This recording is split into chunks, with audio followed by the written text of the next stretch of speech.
Oh yeah, got to return a piece of junk shortly here.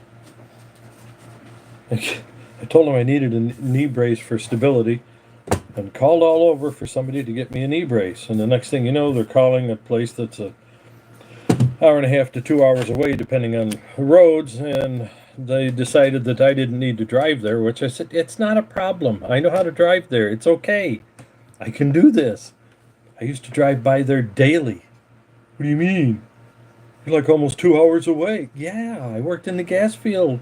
I know where you are. I just don't know your exact location. I know your town. This isn't a problem. So they kept fighting with me for weeks, it seemed like.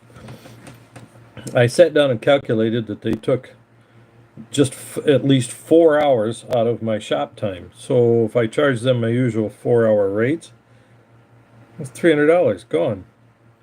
They sent me a bill for 180 for an apparatus that I looked on eBay, new. They didn't have the exact size available for me, or left or right. They had a left that would have fit me perfect. Yeah, $150. They told me it was $800 from the insurance had to cover it. And then when I get it, they send me a bill for more than I could have bought the thing off of eBay. It's a weird world.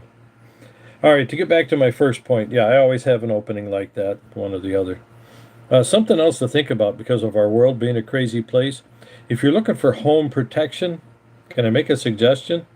And it's one that I can't do anything about here, but it's one I've thought about dozens of times. A company called Taurus makes the Judge, and I'm sure there's other firearms that are far better.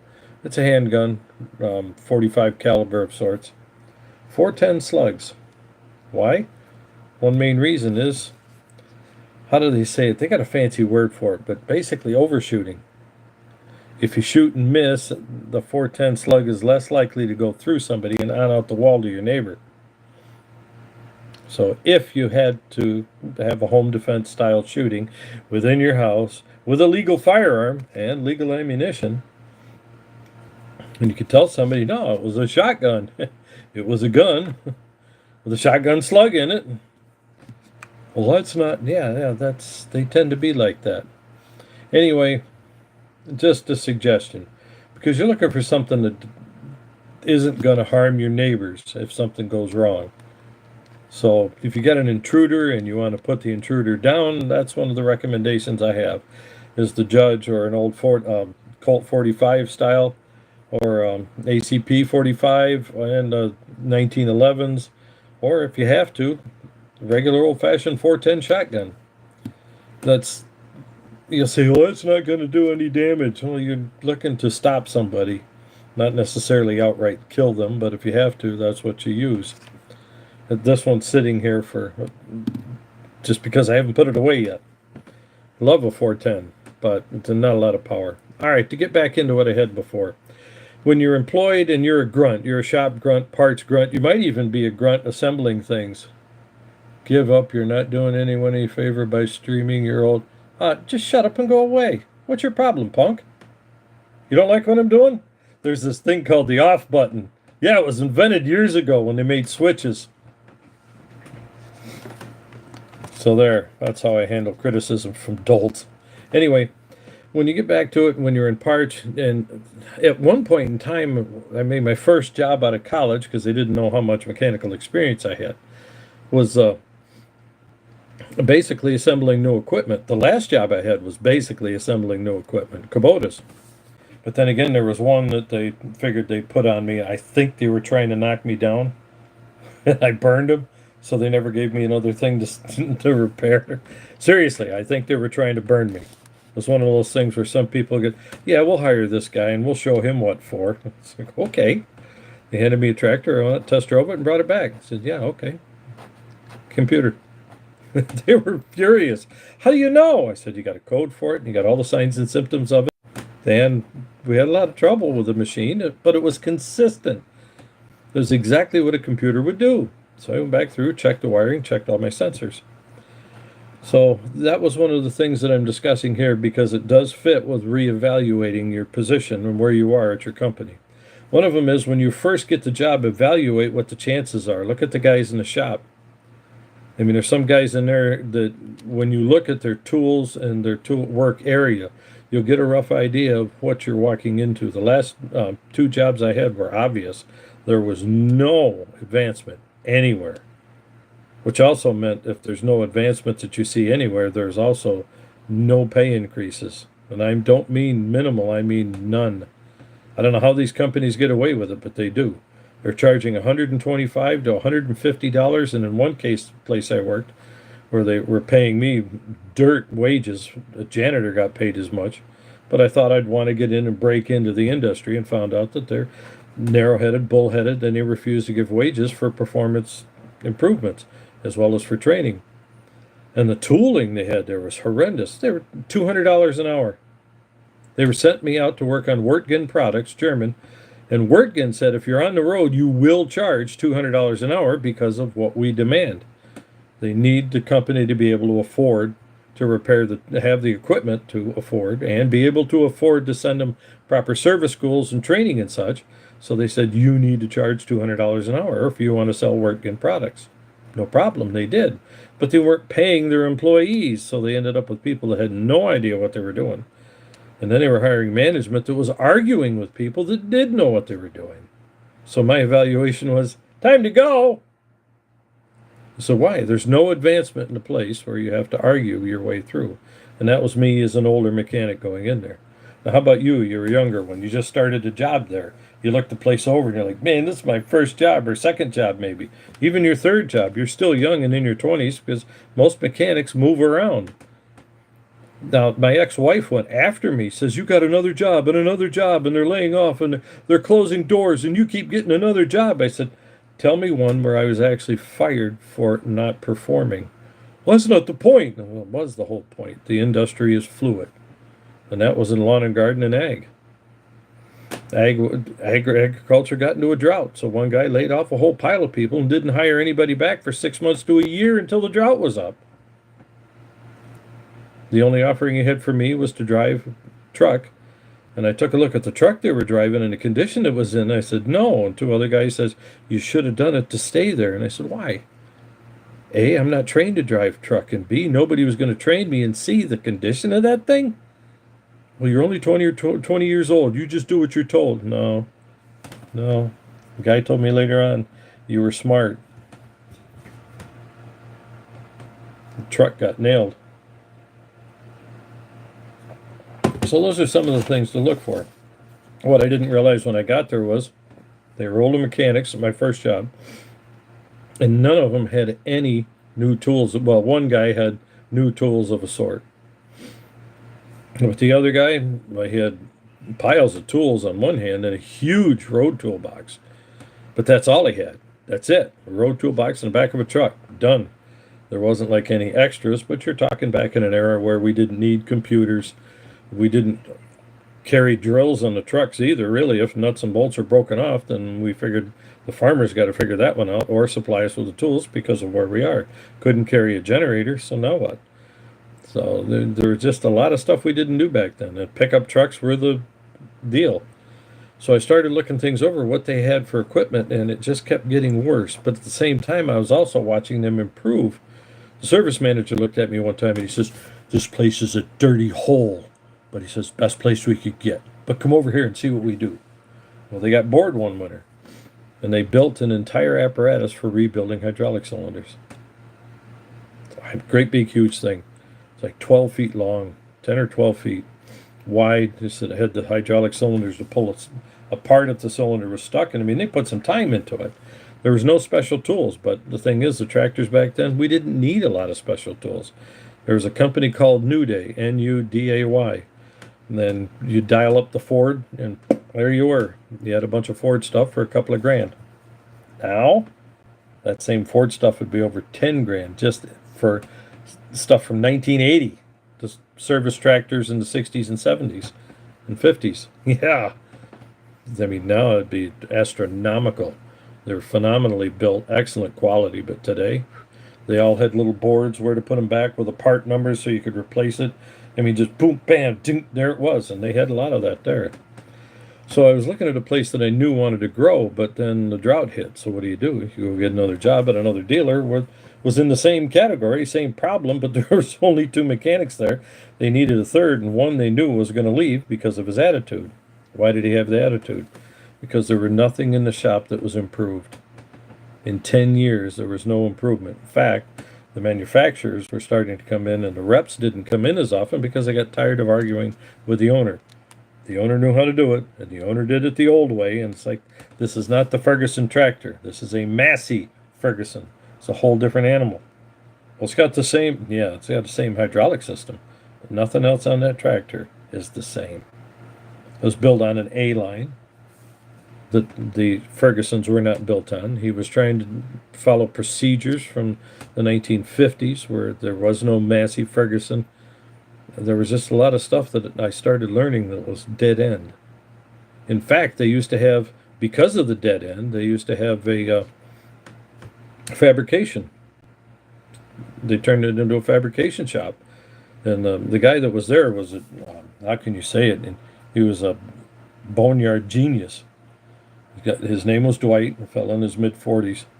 And he would come up with some of the stuff. They built a jig where they could bring a tractor in, a loader tractor, and they'd hook it up to the loader, and it was a brake, and they could take 3/8 metal and bend it to build a bucket. You'd see steps in the bucket all the way around, but they built buckets there. Had excellent welders, two of them, 70-18 rod coming out the wazoo. We knew how to weld very well, and they let me learn how to weld on 70-18 because I'd never touched that crap before. Once you learned how to weld with 70-18, and you've got a good Miller welder like we had, or one of the better Lincolns, just like butter. So there's a lot of stuff I learned in that shop still. So what I'm telling you is, don't necessarily turn a job down if you're looking that you're in a pinch. Don't necessarily turn the job down, but evaluate it, and then give it time. If it's one of those jobs that you're taking to fill in a gap, then reevaluate it at least every 2 months. Sit down and see what you see. I mean, actually, does your mind say you're seeing what your eyes are looking at? As strange as that sounds. You walk into the tool room and what do you see? That job that I walked into, their supposed diesel room, where they had it filtered air, and it was blowing in from a filter and blow in out so no dust would come in. I mean, we're talking fine-tuned. He opened the door and was bragging about it, and there is the diesel equipment in there. And they didn't know what to do with certain junk or where to store it, so they threw it in the diesel room collecting dust in between. He had no heart, no future vision for what was going on. And at the time period, there was a lot of diesel stuff we could have done. But as much as he was bragging about what he had, he was a fool about how he took care of it. So the future there, it was bleak. And I was reevaluating as it went along, and there was a Minneapolis molding I was working on. I needed to torque head bolts. We were doing head gaskets on it. 3 heads, pull them off, put them back on. And some of the arrangements on the thing for some of the water manifolds and water outlets were mounted on the head bolts. And you had to be able to get a torque adapter under there. Well, the Snap-on man didn't have exactly what we needed, but he came up with a tooling and brought in a torque wrench and started torquing head bolts with me. One of the tools twisted off because he was going 1/2 inch to 3/8. We were running 100 and some foot-pounds, 150 somewhere in there, and it was supposed to be able to handle it. So he said, "Don't worry about it." I says, "That's warranted. I'll send it back. That's no problem. That shouldn't have broke." So we kept going, torqued the head bolts, and out he went. I got docked a half hour pay, and she threatened an hour if I argued with her. I said, "What are you talking about?" "Well, the guy was here a half hour. We're docking in a half hour." "The guy was torquing head bolts with me." "I don't care. It was a tool man in our shop, and he was wasting your time. He was working free on your time." Shortly after that, I built a cart because not much else was going on due to that attitude. My roll cabinet went home and asked, "What are you doing?" I said, "When the time comes that he fires me or I have to walk out, I'm taking out one box, throwing it in the back of my car. I'm not struggling. I will be leaving here." Well, that's not a good thing to say. "No, it's not, but what do you expect me to do?" And they came out and talked about it. I said, "Yeah, I just don't want too many tools here. I don't need them. I did some of them, but not that critical. I was reevaluating. Now, if you're in parts, you have to think of something else about reevaluation as well. Especially in most of the small companies we have here in New York State, and even at the other companies. I worked for Monroe Tractor. That was no small outfit. But they acted small down here in Binghamton with a full-size type of shop. Nice, big, beautiful edifice, nice shop, that big overhead crane, stupidly installed. I mean, stupid. I mean, we're talking Forrest Gump should have been an engineer for him, and it would have turned out better. We're talking stupid. You know what they said? We ran out of money. What? There was a bay and a half covered with a 10-ton crane, or 5-ton, was it? 5, I guess. Bay and a half. That's it. I said, well, you know, putting on half the shop, that's an ag shop deal. That's what they would do. But you've got 3 bays here. Well, yeah, they ran out of money. It was another $5,000 to extend it. What did they spend in the first place? And they said, that's the joke of it. They spent almost 10 times the money putting in what they had there. But they didn't want to spend another $5,000 to put the rails over the other bay, which would have covered, there was 3 bays, but only 2 open doors. The center bay was supposed to be welding and repair area, where you would need the crane as well. So while this bay is blocked up with a mechanic, this bay is open. You can't run the crane there. And we couldn't keep people over here because it was near the offices. They didn't want anybody working there. Anyway, so this bay was already blocked up where the crane was. And you could tell by it that the people had no vision. None. Nice edifice. Monroe put a lot into the building. Their tooling was horrendous. I mean, they had stuff for tractors way as bad as Empire tractor was. Empire had stuff that went way back to the 800 series of Case tractor. Well, that's great, but how often are you going to use that? And they said, well, we're a red store now. We have been for years. Sell it off. Well, what happens if a Case rolls through the door? I started laughing. You turn it away anyway, so what's the deal? They had a hydraulic flow tester. Wasn't in working condition. The electrical stuff wasn't in working condition. They had welding stuff that was not in working condition. Functional, but not actually working. And I started looking it over. They had 3 shop cranes and 1 semi-functional leaking crane. 1. In a shop of 5 guys that need a crane, at least 2 of them every day. So one guy was a narcissistic type, and he'd use the crane and prop the thing up, and he used it as his prop. Nobody else could use it, so I put jack stands in there, took it out. So what'd you do that for? So because you don't have any parts, you're not going to have parts for a week, and I got to work on this now. Well, yeah, but I said, I set it up, you roll the crane in, hook it up, and you're done. Your same chain's still there. Well, I didn't see it. I don't care what you saw, it's there. Said I was ordered to take it out, and I was already halfway there to take it out. You can't have 1 crane balled up for 5 guys. Well, yeah, but no. And then I took a look at the situation later.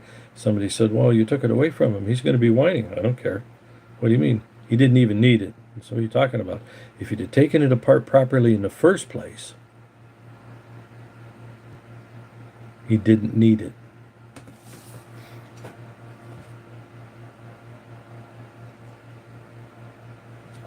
So a shop like that without any vision and without a boss, that's the next one. If your service manager isn't working with your people for proper etiquette around the shop, when there is a problem and he just sees it and walks into the shop and says, well, you're going to have to talk to him, take care of it. You see, that's the problem when there's 5 guys in the shop and they're all doing their own thing and the boss is giving certain orders. Well, guess what? If there is a problem in the shop, we shouldn't have to go talk to each other to straighten it out. If a guy's hanging a shop crane, orientation is locked, rotate device back. Well, that's funny. Anyway, there, orientation is locked. Now I'm supposed to come back? Well, anyway, this didn't get changed. Something happened here. So what's going on here also is that if they'd had the 3 shop cranes like they were supposed to have, all of us would have been set. because you don't need three at once. But there's oftentimes we needed two. One guy or two was assembling new equipment for not just that branch, but for others. And there was a continuous problem with that there, and the boss just shrugged his shoulders and walked off. There was stuff that needed to be repaired. He says, yeah, but since we didn't repair it, everybody else bought their own. I said, wow, $25 an hour and less? I said, you have a tool allowance, right? No. Then why are you forcing the guys in your shop to buy their own tools, shop tools? Well, we just go borrow each other's tools. It's no big deal. I said, it's a huge deal. I said, to replace these tools because nobody was here with the tool and you didn't replace it, well, somebody stole it. Yeah, it's not my fault. It cost me over $300. Got a tool allowance? No. I said, last time. So what do you mean? Last time I'm going to pay up when you guys bark for tools. You're on your own. Don't bother to talk to me. If you can't fix your shop tool or replace it, I ain't helping you. That's it. I'm done. If I buy tools, it's for me. It ain't to replace your crap. And it was stupid stuff. I mean, we're talking cylinder leak down tester and compression test. And they're, how can you say it? They're expendable equipment. It should be replaced every couple of years anyway. And the stuff they had that was stolen was decade old. So you just sit there and you have to look this stuff over and reevaluate what in the world was going on. That's something that I had to do myself then, and I started looking into retirement. Why? I was 61, 62 years old, working in a shop with no proper lifting equipment, assembling new equipment. Just that easy. That was one of the reasons I went there. I wanted to keep learning ag. That's the easy way to learn ag. Loved working on Kubotas. No problem. Assemble it and learn it. Off we went. All the tools I used to repair, what was it? And was it L3560? I think it was. Total electronic control, fly-by-wire. Total. Engine throttle, PTO on and off. And there was cruise control, torque control. It was all fly-by-wire with a chassis computer. What did I use to evaluate that? All my own tools. Because the dash had the codes in it. So all I needed was the manual, the way to get into the dash, do some calibrating. There's a lot of stuff on there that I didn't. Fortunately, I didn't need anything from the shop. But if Kubota hadn't made those changes, we had one Kubota computer in the whole shop with Kubota Diagmaster. One out of 5 guys. There were 3 computers in the shop, but only one had Diagmaster, and it was hardwired in the shop. What do you do with that? They had no vision. And one computer of the other 2 had a bad screen that you couldn't see. You had to turn the lights off and put a hood over to see in the shop. And they were sending the kid out on the road to work on tractors because he has young eyes. I said, what's a computer? $500, $1,000? For this shop, it should be nothing. Nope, don't have the money for it. Or the cranes, or an air compressor. Guys were buying their own cordless tools. They had to because they had a 5-horse air compressor for the entire shop. 5 guys. Running die grinders, 1 die grinder, sapped the whole thing completely dry. And the boss would come out complaining, well, if you'd stop running a die grinder, we'd all have air to use. And in the back was a 10-horse, 2-stage air compressor that needed a starter. Starter to hang on the wall. Contactor. That's it. 3-phase motor. They had 3-phase power. I said, you want me to wire it in? No, you're not a professional. Sure I am. I've wired 3-phase in. It's not like this is complicated.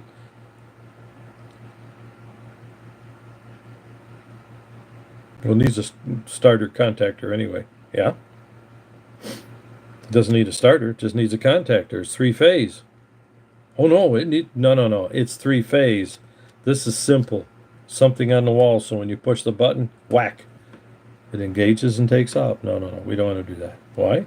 Because it would have cost money. B, it would have cost money. C, it would have worked right. And he'd look like a fool. He was saving a pile of money so that his retirement would go up because they were getting kickbacks. In every branch I was in, those managers got kickbacks for what they didn't spend. So everybody from parts on down through got shaved. There was never a time that money was spent looking ahead, ever.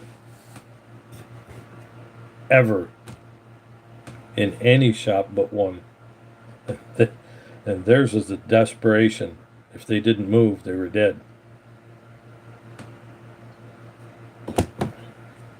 So when I say evaluate, you need to look these things over.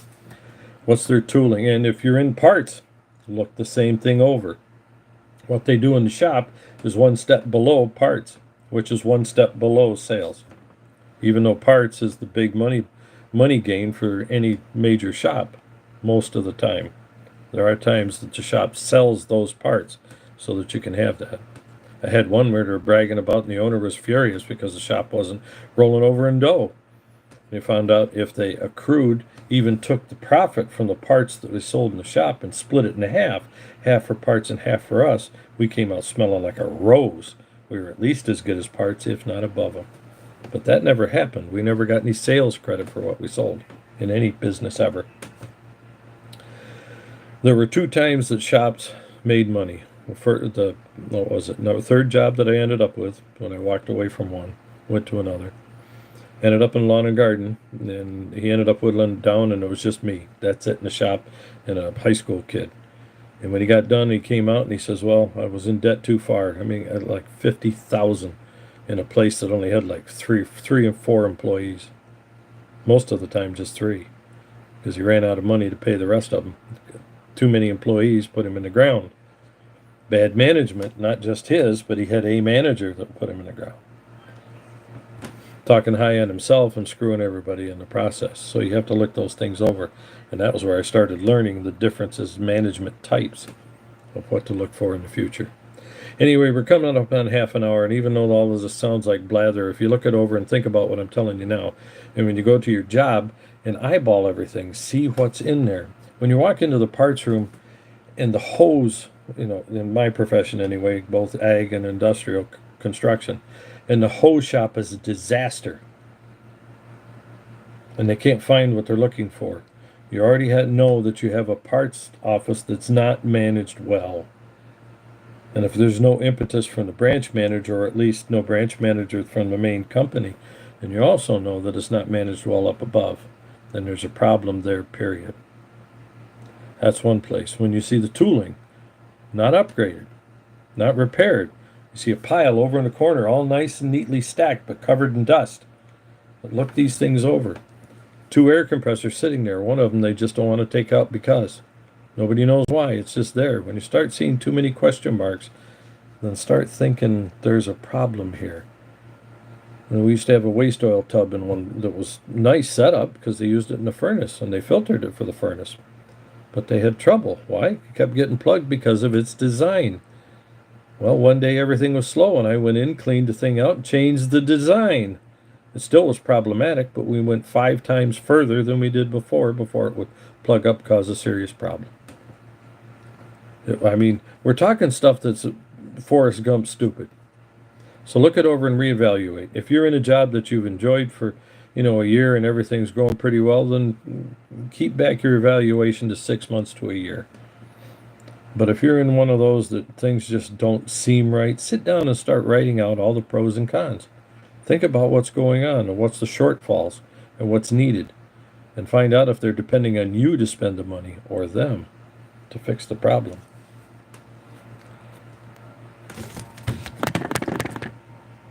Time for me to go.